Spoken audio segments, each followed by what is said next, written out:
Hello ladies and gentlemen, Yessik here again to bring you a review of Shoot Many Robots, a new Ubisoft game that just came out on Steam, and that is also out on consoles. I'm pretty sure it's been out on consoles for a little while. But anyways, this game, customization is the key word. It's an RPG, it has a lot of RPG elements like leveling up, unlocking gear, and as you can tell here, there is tons of gear to unlock. 50 levels total, and just tons of gear in every category. And all this gear isn't just for effect, it also has visual differences, so it's a 4-player game and you and your friends will all end up looking completely different. So anyways, I'm going to play here with my roommate Postage, who will probably be appearing in several videos from now on. And he won't be talking, he'll be a silent roommate this time, but he's not wearing pants, and he's the one with a handgun and a pink backpack. So, you can basically imagine him, he looks a bit like this in real life too. So anyways, the reason I decided to bring you this review is that I've seen tons of reviews online from all my favorite reviewers, but none of them have told you how excellent the co-op is. Like, a lot of them, and I agree with the reviews, say that it's a good game, but it's missing things. It seems boring, it seems repetitive. And yes, that is true when you're playing on single player. On multiplayer, the difficulty scales, and it's just a lot of fun to compare with your friends, to compete, to try to get the most kills, because they've done this multiplayer system really well so that you always want to be competing, you want to be getting more kills so you get extra bonuses and more chips, which they divide almost equally depending on the amount of kills you have. But you also want to be cooperating and doing things well. So as you can tell, we're using two different weapon types right now. Postage is using a handgun there that does tons of damage, and I'm using a crowd control weapon so that when the huge wave of little guys comes, that I can take them all out rather quickly. And this is a very strategic setup, and there are tons of setups like this depending on how many people you're playing with and what type of build each person wants to go. So, single player, the game is so bland. I've seen it played before. There's the same few types of robots, the bosses aren't very hard, it doesn't scale nicely, and it's just not very fun. But if you play it with a friend, if you have him in the room or you're chatting with him or you have him on Skype, the game suddenly becomes a hell of a lot better and more competitive. So, one of the things that is a big feature in this game are the nuts. You have to try to collect a lot of nut bags, and you have to increase your nut sacks, and you have to increase your nut sucking radius, so you can always gather those nuts and suck them in. So basically you always want to be sucking nuts in this game. You have to keep that in mind because the nuts are very important to buy new weapons.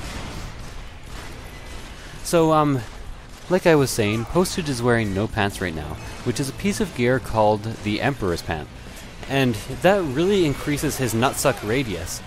So basically I have this ranged weapon that is killing tons of people all around, and Postage is standing around, and his nutsuck radius is getting all the nuts attracted to us. So great strategy. You can think of tons of different builds, tons of team builds, and it's just a lot of fun. Now, the negatives of this game, the number one negative, and if you've heard anything about this game, you've heard about this. Right now I'm playing the PSN version, and I heard the problem is the same for the Xbox version, but the controls are goddamn broken. Like, I'm not sure what compelled them to go with this, but the same stick that is move is also aim. So you cannot run backwards and shoot at the same time, you can only shoot in the direction that you're facing. And to remedy that, they made L1 the hold position button, but you don't want to be standing still in a game where you're getting swarmed this badly. Now, I've seen this game played on computer, and I know how it controls. It controls much better, because you just aim with your mouse and move around with the keyboard. I've heard another problem is with the computer that W isn't to jump, spacebar is. I'm not sure if I'm right there or if it's remappable, but the company seems to want to stick to their guns with these controls, and I do not understand why. I've heard that at PAX they had a panel that was going to be twin stick versus one stick, but I'm not sure how that turned out, because I could not seem to find the results anywhere online. Now, like I said, the key to this game is customization. There is so much variation in weapon and in gear that really there's no end to the possible builds. Like, I've so far in this game gone through explosives, flamethrowers, rocket launchers, grenade launchers, alien weaponry that are rays, revival.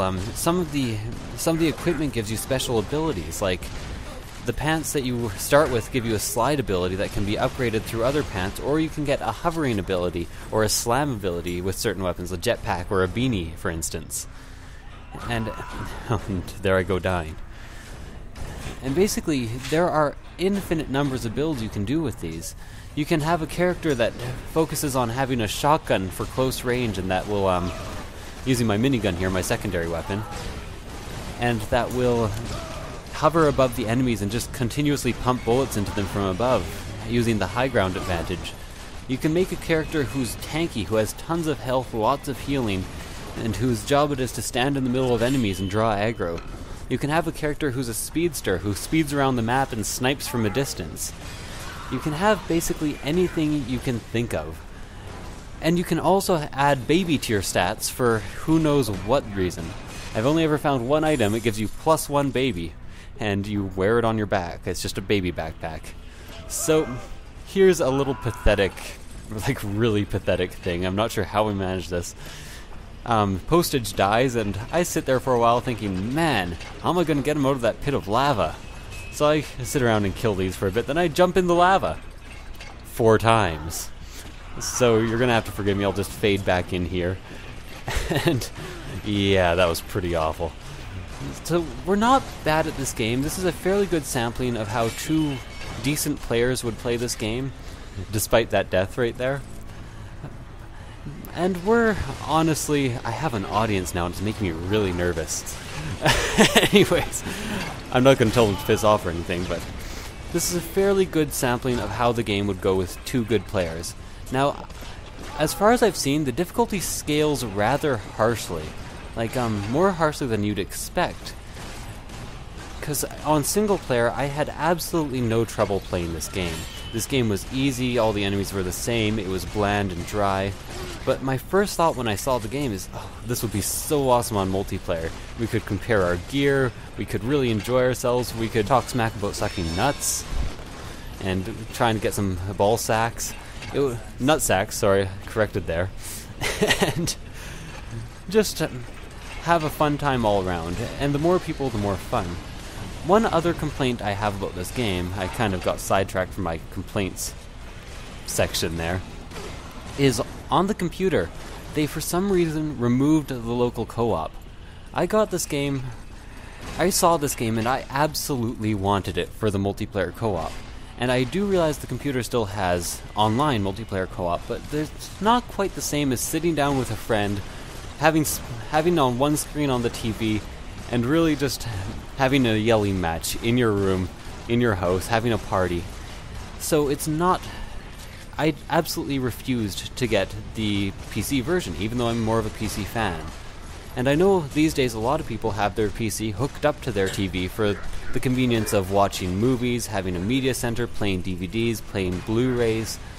Even a decent office sometimes has it just so they can have a bigger screen to see things or make presentations on. So I thought this was an absolutely huge mistake and have complained about it very loudly on Steam forums everywhere. So, on one hand, the PC version is better because controls don't suck nuts, and on the other hand, the console version is better because you can sit around with a friend and play it for hours and hours on end.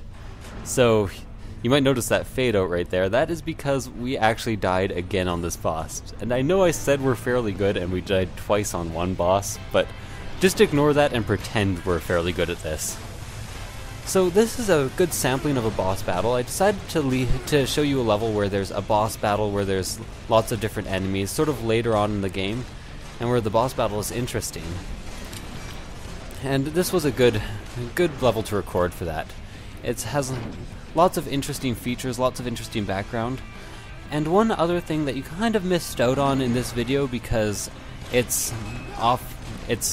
couldn't really show you a whole area, is that you always start out in your trailer And from the trailer, you go to like more and more industrialized cityscapes. So it starts out like trailer trash, and then you sort of take over the city and kill them. The story here is basically that robots came and they trashed your house and trashed your truck, and you're angry, so you managed to save your ultimate truck-house combo and are now living in it. And that is... Oh yeah, sorry. And that is the main story. I just got passed a note here by Postage, who will be on later, like I said, probably for some Let's Plays. And he wants me to mention separate unlocks. It's one of my favorite parts, and it's just coming up. You might notice that every time you kill a major enemy or you get unlocks, you get two separate unlocks, and both people get different unlocks. Sometimes armor, sometimes weapons, sometimes one person gets extra bits and the other person gets a pair of pants. And that's what the other thing I really like. You don't get the same thing, so it keeps the element of randomness, it keeps everyone separate. Anyways, this was Yessik. I hope you enjoyed the review, and I will see you guys next time.